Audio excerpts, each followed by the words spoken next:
రాష్ట్రాన్ని పక్కదారి పట్టించేందుకు కుట్ర జరుగుతోందా? 4 ఏళ్లు ప్రజా పోరాటాన్ని నీరుగార్చడానికి చంద్రబాబు అనుకో ప్రయత్నిస్తున్నారా?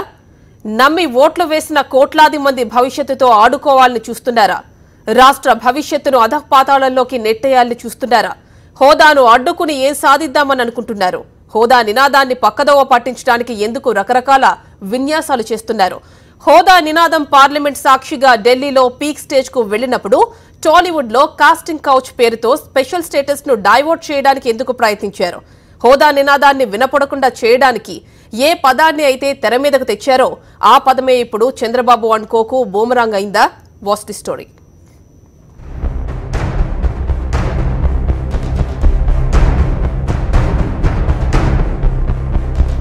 ప్రజలను కన్న బిడ్డల్లాగా చూసుకోవాల్సిన పాలకులే ఆ బిడ్డలకు ఊపిరి అనుకునే హోదా గొంతు నొక్కేస్తున్నారు. ప్రజలు ఏమైపోతే మాకేం, రాష్ట్రం ఏమైపోతే మాకేం, హోదాతో మాకెందుకు, రాజకీయ ప్రయోజనాలే ముఖ్యం, వచ్చే ఎన్నికల్లో గెలవడానికి ఎన్ని ఎత్తులైనా వేయాలి. ఇది చంద్రబాబు అనుకో చేస్తున్న ఆలోచన. రాష్ట్రానికి అవసరమయ్యేవి ప్రజలకు ఉపయోగపడే వాటితో చంద్రబాబు అనుకోకు అనవసరం. బతకడానికి ఆక్సిజన్ ఎంత అవసరమో విభజనతో అన్ని రకాలుగా నష్టపోయిన ఏపీకి హోదా కూడా అంతే అవసరమని చిన్న పిల్లాడిని అడిగినా చెప్తాడు. అధికారంలోకి రాగానే హోదా అవసరమా అన్నట్లు చంద్రబాబు మాట్లాడడం ప్రారంభించారు. హోదా సాధించకపోతే హోదా నినాదాన్ని పక్కదారి పట్టించాలని బాబు ఆయనకు మద్దతిచ్చే మీడియా ఎందుకు ప్రయత్నిస్తుంది? మొదటి నుంచి హోదాపై కప్పదాటు వ్యవహార శైలిని ప్రదర్శిస్తున్న బాబు ఇప్పుడు కూడా అదే వైఖరిని అనుసరిస్తూ ఎందుకు ప్రజల గొంతు నొక్కుతున్నారు? హోదా కోసం లోక్సభలో వైఎస్ఆర్సీపీ 13 అవిశ్వాస తీర్మానాలు ఇచ్చింది. హోదా కావాలంటూ కోట్లాది మంది రోడ్డెక్కారు. 5 కోట్ల ఆంధ్రుల గొంతులో హోదా నినాదమే. ఎక్కడ చూసినా హోదాపైనే చర్చ. విద్యార్థులు, నిరుద్యోగులు, పారిశ్రామికవేత్తలు, మహిళలు అందరూ హోదా గురించి చర్చించుకోవడం ప్రారంభించారు. చర్చించుకోవడమే కాదు, ప్లకార్డులు పట్టుకుని ఆకాశానికి చిల్లులు పడేలా హోదా నినాదాలు చేశారు. వైఎస్ జగన్ అలుపెరగని పోరాటం. ప్రజా ఉద్యమాలతో గత్యంతరం లేని పరిస్థితుల్లో హోదాపై యూటర్న్ తీసుకున్న చంద్రబాబు చిత్తశుద్ధితో పోరాటం చేయకుండా పోరాటం చేసే వారిని అడ్డుకోవాలని అడుగడుగునా ప్రయత్నించారు. 4 ఏళ్లుగా హోదా కోసం రకరకాల మార్గాల్లో పోరాటం చేస్తున్న వైఎస్ జగన్ ను అన్ని విధాలుగా అడ్డుకున్నారు. ఇక హోదా కోసం విశాఖలో క్యాండిల్ ర్యాలీలో పాల్గొనడానికి వెళుతున్న వైఎస్ జగన్ ను ఎయిర్పోర్ట్ లోనే అడ్డుకున్నారు.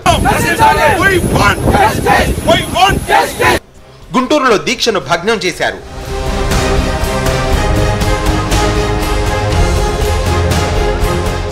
ఇంతటితో చంద్రబాబు ఆగలేదు.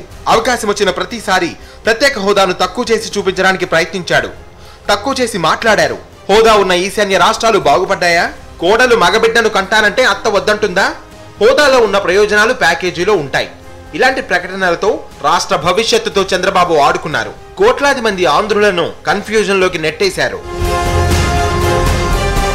హోదా కోసం అఖిల పక్షాన్ని ఢిల్లీకి తీసుకెళ్లాలని ప్రతిపక్ష నేత వైఎస్ జగన్ అనేక సార్లు టీడీపీ ప్రభుత్వానికి విజ్ఞప్తి చేశారు. చంద్రబాబు పట్టించుకోలేదు. కనీసం అఖిలపక్షం ఆలోచన కూడా చేయలేదు. అంతా సొంత వ్యవహారంలా చంద్రబాబు ముందుకెళ్లారు. వైఎస్ఆర్సీపీ వరుసగా అవిశ్వాసాలు పెట్టడం, రాజీనామాలు చేయడం, దీక్షకు దిగడంతో హోదా క్రెడిట్ ఎక్కడ వైఎస్ఆర్సీపీకి పోతుందేమోనని చంద్రబాబు అఖిలపక్షమంటూ నాటకాలు మొదలుపెట్టారు. ఇక వైఎస్ఆర్సీపీ ఇచ్చిన పిలుపుతో హోదా సాధన సమితి, వామపక్షాలు స్పందించి బంద్లో పాల్గొన్నాయి. కోట్లాది మంది ప్రజలు స్వచ్ఛందంగా రోడ్డెక్కారు. దీన్ని అడ్డుకోవడానికి టీడీపీ ప్రభుత్వం చేయని ప్రయత్నం లేదు.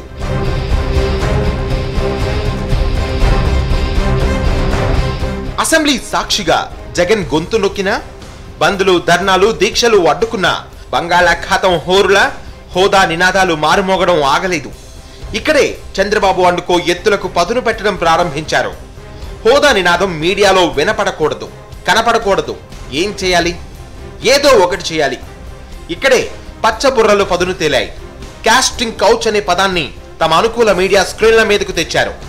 తెలుగు రాష్ట్రాల్లో సమస్యలు లేవన్నట్లు చిత్రసీమ నుంచి నలుగురిని తీసుకొచ్చి మాట్లాడించారు. గంటలకు గంటలు తిట్టుకునేలా చేశారు. రచన, స్క్రిప్ట్ పచ్చ పెన్నులు రాసినట్లే వెళ్ళింది.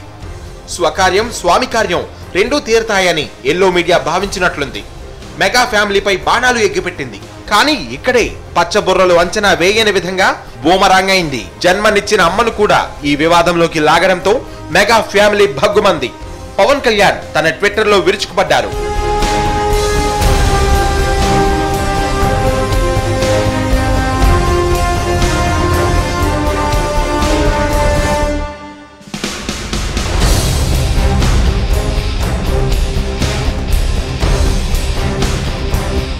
ఫిలిం ఛాంబర్లో పవన్ కళ్యాణ్ నిరసనకు దిగారు.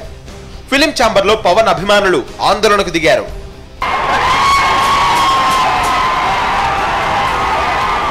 హోదా నినాదం పీక్కు వెళ్ళినప్పుడల్లా హోదా నినాదాన్ని కిందకు పడేయడానికి చంద్రబాబు, ఆయనకు మద్దతిచ్చే మీడియా వేసే ఎత్తులు ప్రజలు గమనిస్తూనే ఉన్నారు. ఇక చంద్రబాబు, ఆయన తనయుడు లోకేష్ ఎత్తులు కాస్టింగ్ కౌచ్తో పరాకాష్ఠకు చేరుకున్నాయి. రాజకీయాలు చేయాలి, ప్రజల కోసం చేయాలి, పదవులు కాపాడుకోవడానికి కాదనే విషయాన్ని చంద్రబాబు, ఆయనకు మద్దతుగా నిలబడే మీడియా ఇప్పటికైనా గమనిస్తారని ఆశిద్దాం.